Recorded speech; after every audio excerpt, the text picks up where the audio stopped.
welcome to the NewsX Sunday Garden Roundtable. As part of a special Idea of India series, this week, we are going to be discussing the social narrative of the day. Has it become more polarized? Is this the casualty of the 2019 elections? Or is it something that is always there, but because of social media, it's becoming more and more evident in our conversation? Joining me on the roundtable is Dr. Subramaniam Swamy from the BJP. We have Jay Panda, he's a 4-term MP from Orissa. From the Congress is Manish Tiwari. And from the JDU, we have Pawan Verma. Dr. Swamy, since you are one person who would know exactly what we are talking about, we are seeing, Hindutva was always there, Hinduism was always there, but now we are seeing, it's there on the posters, it's there on the back of the cars, and there's also a very angry Hindu god. It's not, it's a strident, in-your-face Hinduism that we are seeing. Well, first I would like to say that unless you articulate Hindutva and put the parameters correctly, such things which evoke emotion get out of hand. The Social Democrats in Germany in the 1920s refused to articulate nationalism. Okay. And there was a great deal of hurt in the feeling of the Germans after the treatment they got after 1918 World War I. And there was a feeling of slight, and no one was addressing it. And the Social Democrats refused to do it, and then on came a corporal called Hitler. And people lined up behind him. They were not riffraffs who were lined behind Hitler. They were Nobel Prize winners, they were the middle class, and so on. So Hindutva is also a highly emotional thing, and it has to be moderated by people, and if you evade your responsibility on that, then somebody else will fill the gap. So that's what we are today witnessing, because I feel that Modi should have made this as a part of our governmental plank to put parameters and boundaries on the Hindutva question. He himself doesn't articulate it, he doesn't define it. At the same time, he gives free hand. So this is the reason why we are seeing this kind of almost epidemic type of situation. This is not directed, the allegation is being directed by RSS, Vishnu Parishad, all that, it's all rubbish. But it is not being controlled, moderated, controlled, concepts defined. There are certain things which, I think even our so-called liberal society should accept. This history of ours is bogus, and they are not willing to accept it because it has been written over decades of patronage by foreigners. And so the social narrative must be rooted in our past, but the root of the past has to be interpreted in schools, colleges, and other places. And it's still a taboo subject. So both sides are to blame, really, is it? Well, the moment you use the word polarization, there is somehow an implicit belief that it is Hindu polarization. But that's incorrect, because it's not just that.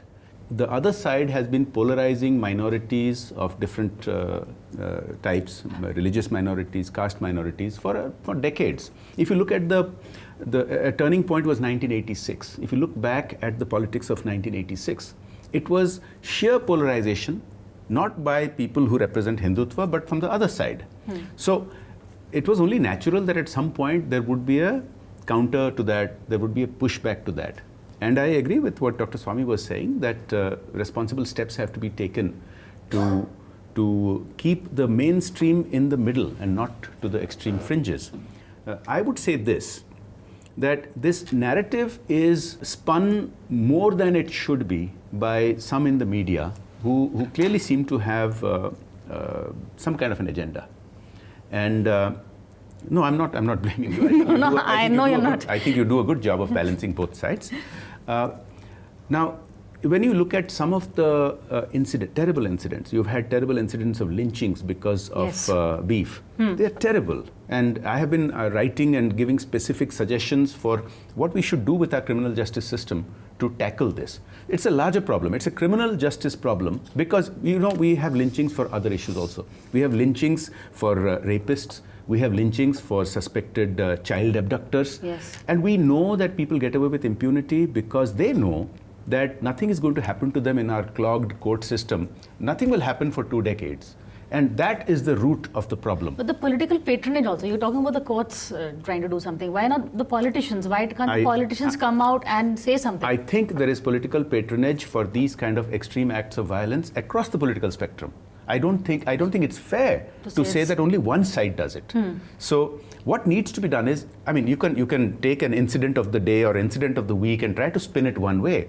But in reality, if you look at all this, we need fundamental changes in our system. So some of the steps that have been taken based on Supreme Court hearings, based on union government decisions about designating a senior police officer, about gathering intelligence to preempt such acts of violence, and many other things. I believe we could have done them earlier, and we can still expedite them and tackle the problem.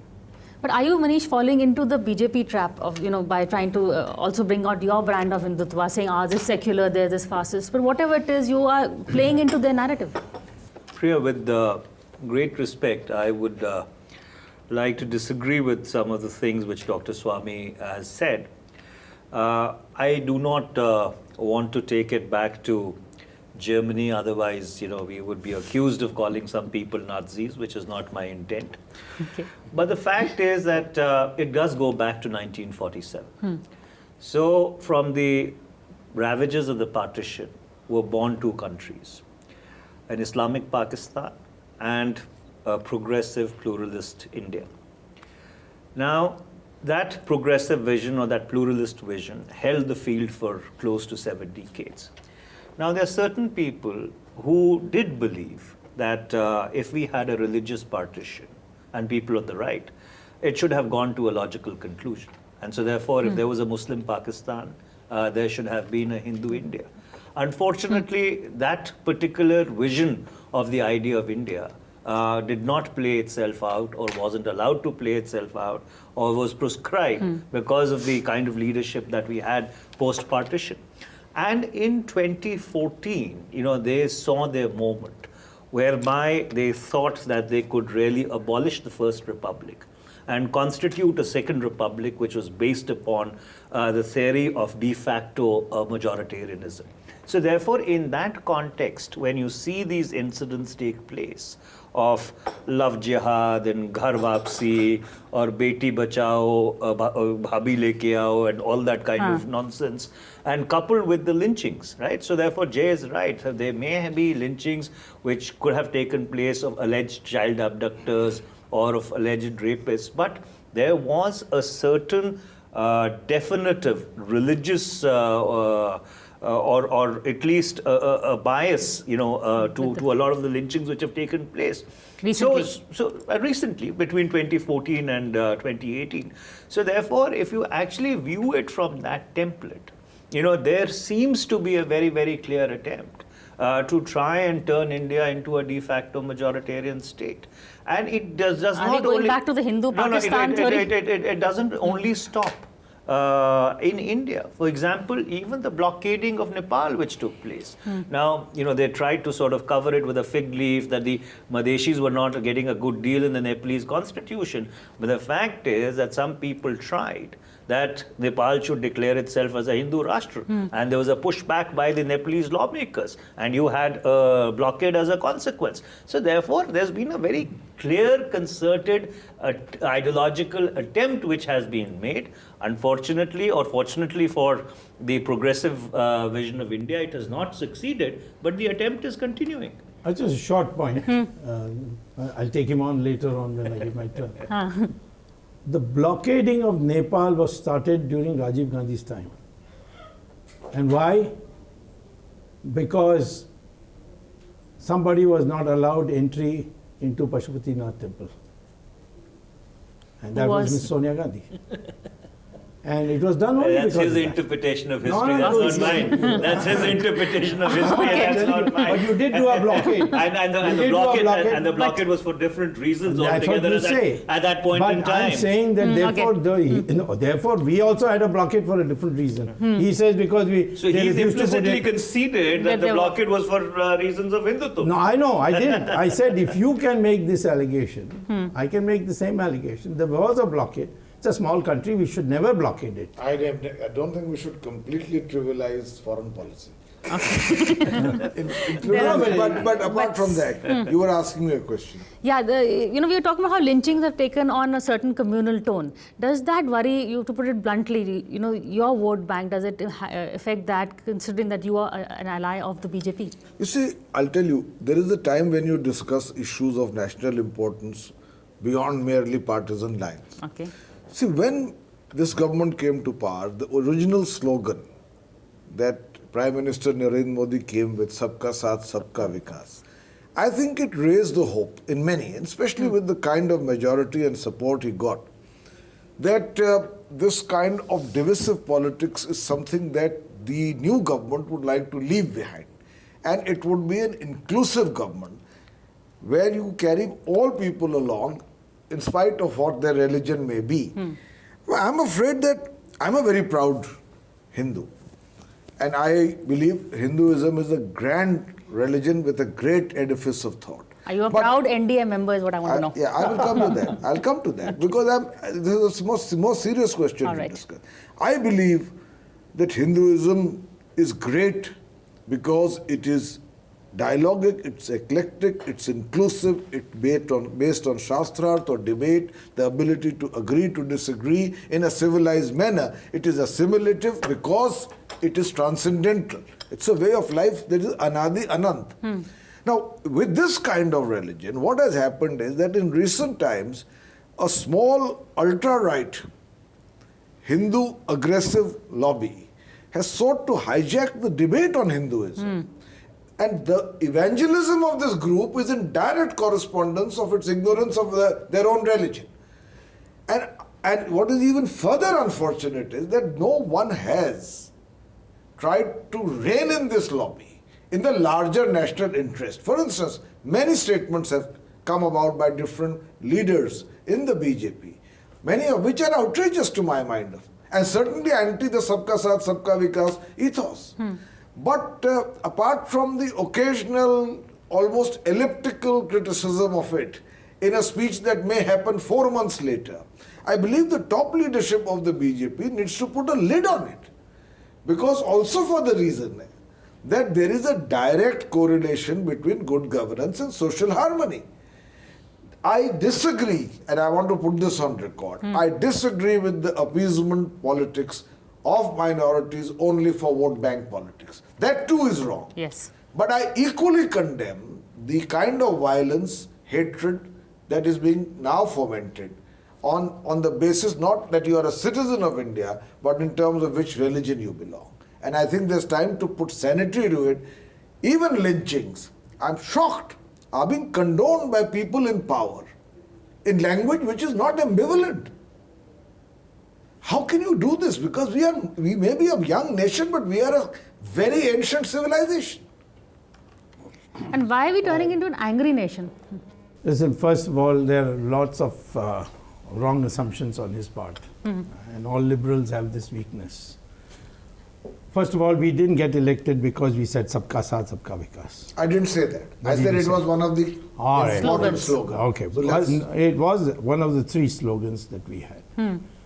But according to me, the most important slogan was Hindutva.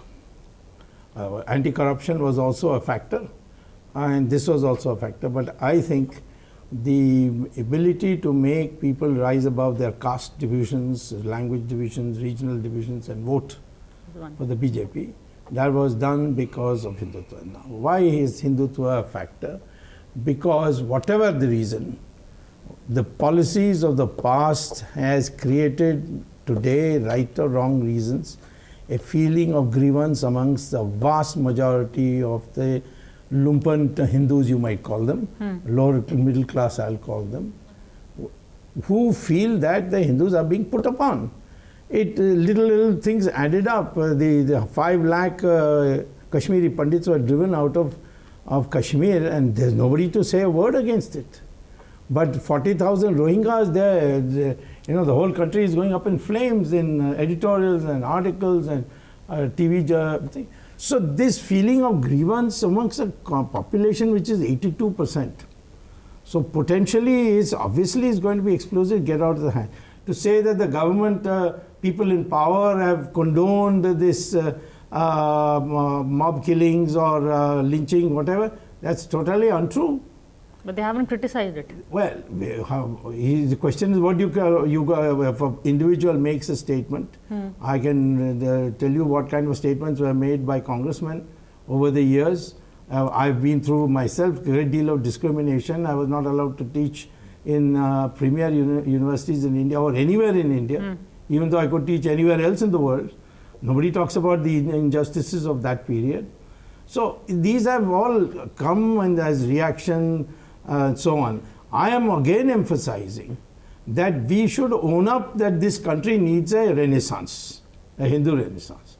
And we should be bold enough to not be afraid of the liberal pasting of us as extremists and so on, and try to bring about this renaissance. And what he says correctly, this is a tradition, oral tradition that we have, where we have had Shastras, where we have converted people by discussion. The whole Shankaracharya converted the whole Buddhist and Uttaramamsa school just by discussion, without any bloodshed. So this oral tradition, particularly since we don't have a prophet, we don't have therefore fundamentalism, therefore that should be owned up by our intellectuals and make the reform of Hindu thought, moderation, so on, as part of the central debating theme instead of being left to intellectuals on the right extreme. Okay, we're going to take a break. We're going to come back and carry on this discussion.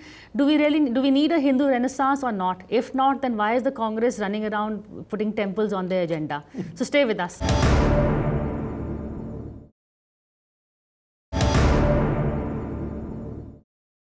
Hello and welcome back to the NewsX Sunday Guardian Roundtable. We are here discussing the idea of India with a look at the social narrative of the day. Do we need a Hindu renaissance? I want to respond to something that has been said here. See, it is true that there are a handful of elected politicians in India who make outrageous statements. Yes. What is not true is the pretense that they all belong to one party. I don't want to embarrass anybody. There are elected politicians of several parties cutting across the political statements who have made outrageous statements, and their party high commands have had difficulties reining them in because that's the nature of democracy. But they are in government, so they are more noticed. You may be right about that. But the fact is, there are elected individuals from different parties who have said outrageous things about appeasing minorities, about the attacks on our armed forces by subversive forces. There are many, many examples. Now that brings us to the issue of, you've been talking about Hindutva, and the social narrative that you're talking about rests on the premise that the only thing worth discussing today is an alleged danger to the constitution because of Hindutva. Let me tell you something. As long as Hindutva is a cultural phenomenon, which is what its advocates keep saying all the time, as long as the rights of citizens are circumscribed by the constitutional guarantees, I have no problem with Hindutva, and I have said so. Now, the real problem is this. This is very crucial. Those who oppose this so-called Hindutva rise often label themselves as secularists. But the reality is, secularism means and should mean constitutional guarantees to every individual citizen. But where are these secularists when we are talking about women's rights on triple talaq? And why do secularists, so-called secularists, make an issue out of the NRC because of the impact it may have on some people of some religions, whereas the NRC has been implemented by parties across the political spectrum, started by Congress and now being implemented by BJP. This is fake secularism. Now, if there is indeed any kind of a Hindutva renaissance, and if people want to oppose that, and if they want to oppose that with secularism, they have to be genuine secularists, not fake secularists like this. Are you accusing Manish? I'm not accusing Manish Tiwari. I'm just pointing out the phenomenon that exists in his and other parties as well. Okay, Manish. No, I'll make 3 quick points. You see, first of all, on the whole question of lynchings, you see, when you have ministers of the government of India going and garlanding people who are convicted of lynching, it sends out a very clear message to the administration that the might of the government of India is with those who are perpetrating such crimes.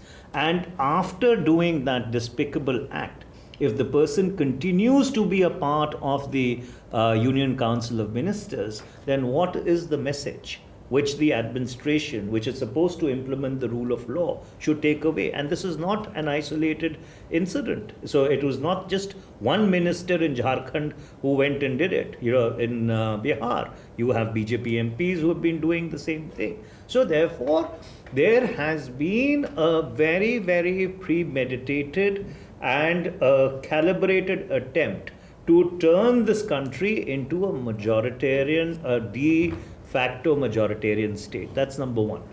Number two, you see, on this whole question of secularism, this is my belief, that secularism was a Western concept deliberately imported into the Indian Constitution by our founding fathers, who realized that in a country as deeply religious and as deeply spiritual as India, there has to be a clear separation between the church and the state. You mean at the founding fathers stage? Yes, yes, Article 25. Yes, Article 25 of the Article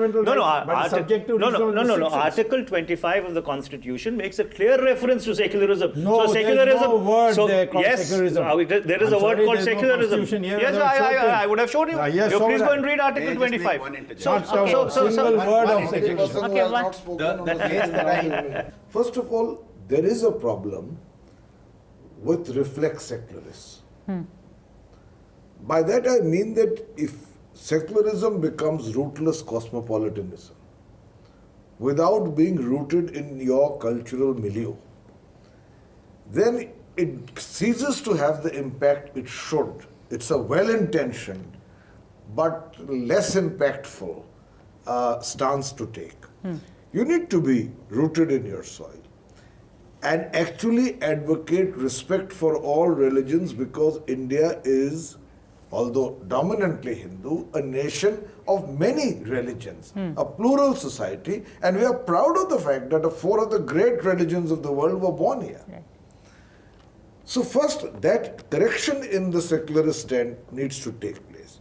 Secondly, if there is to be a Hindu renaissance, as Dr. Swami says, I'm all for it. I think the great renaissance and dialogue that needs to take place in Hinduism is between the Kattarvadi Hindu and the Udarvadi Hindu. By that I mean that Hinduism has always evolved through debate within its own fold. There are 6 systems of Hindu philosophy. They've had a debate with each other. And if there is today a greater demonstration of what was referred to as a right-wing lumpen hijacking of Hinduism, let there be a debate within Hinduism of what represents best the interests of Hindus as a whole. Yeah. I think that's a good idea, and we should have it. I open to. I totally agree with that. I think you've got to take this subject not anymore in hush-hush way. It has to be dealt with directly. We have suffered 1,000 years of foreign invasions and suppressions and brainwashing through our syllabuses and so on. So a renaissance is due, which means that we should now start taking this up front, in the sense what defines a Hindu, why Varna has been badly defined and is degenerated, what was the original definition, so on. Now, at no place, there's no Aryan Dravidian basis at all. It has been shoved down our throats, and it's still being taught today. And then south is different, north is different. So all this division, attempt to divide this Hindu society has been going on for too long. And now we have to come around and sit together and say that these are what we need for the 21st century, and these are the baggages we have to get rid of. One great thing, may I just add to that? Yes, absolutely we need to have this debate. And I feel the right side will win, however you define it. But I do not want the social narrative of this country, in spite of such a debate, to be guided by either hatred or violence or division. I believe genuinely it's bad for a country like ours, where an attempt to divide people on the basis of religion occasionally Every and 5 sometimes years. very transparently, short-term electoral gain. It's not good policy. And I think today the voter sees through it. Does the voter see? Just very quickly. You see, I'll give you the last word. There is a distinction between orthodoxy, revivalism, and fundamentalism. So if you want to have a renaissance in orthodoxy, or if you even want to have revivalism within a religion, I have no difficulty with it. The difficulty is when it becomes fundamentalist, whereby you start using religion for political purposes. And therein lies the problem. And that they're on both sides of the spectrum. Exactly. Appeasement also is wrong. I completely agree with him. But you see, therein lies the problem. And over the past 4 years, there has been a concerted attempt in order to utilize religion for political purposes. Why are you playing their game? We are not playing their game. It's a game they're playing with the country. Okay. See, fundamentalism can only come when there is a book. There's no book in Hinduism. So how can you have fundamentalism? You can have wrong interpretation, and that misinterpretation can be taken forward. For instance, the distinction even between what we call a Shruti, religious books, and Smriti, we don't make that distinction. And people will quote, Manu has said like this, Manu has long been superseded by Yajnavalkya. And after that, Mitakshara, and probably today by the Constitution of India. Now, therefore, I think the Hindus can never be fundamentalists. They don't have that reputation when dealing with Parsis. They don't have that reputation dealing with Jews. And all of them have always stood up for the Hindus. Yeah, I think it's absolutely. Hinduism can never be fundamentalist. But I think some misguided Hindus can be not only fundamentalist, but can devalue, demean, and denigrate Therefore, Hinduism you must itself. have people in society who can tell them where to get off. And I think the Prime Minister should speak a little more on this. By the way, on Jain Sinha, I spoke up, and many others spoke up, and he says that this is the power structure which was behind it and all that. That's not true. That's not. And we know what his position in the party is. Well, in the sense, Dr. Swami, it's not a question of what quickly. his position in the party is. Yes, the question is that he is a member of the Council of Ministers. You mean you want me just to drop him on that? Well, in the sense, according to me, he should have been dropped. He should have been dropped from government. We have our own standards. You go and garland convicts. Right? And they came to his house. He didn't go. Whether they came to his house or he went, it's the same thing. You don't expect ministers of the government of India Why to be didn't doing you raise this. it in the house and demand his resignation? Well, in the sense it should have been raised, and the parliament is still on. Okay. Yeah, raise it tomorrow. Well, it's been raised on the roundtable. But what I really like about this debate is this is a debate that is not really aimed at 2019, but we're discussing what we had come to discuss, the idea of India. Right. That's it from us. Thank you for watching this show. We'll see you again same time next week.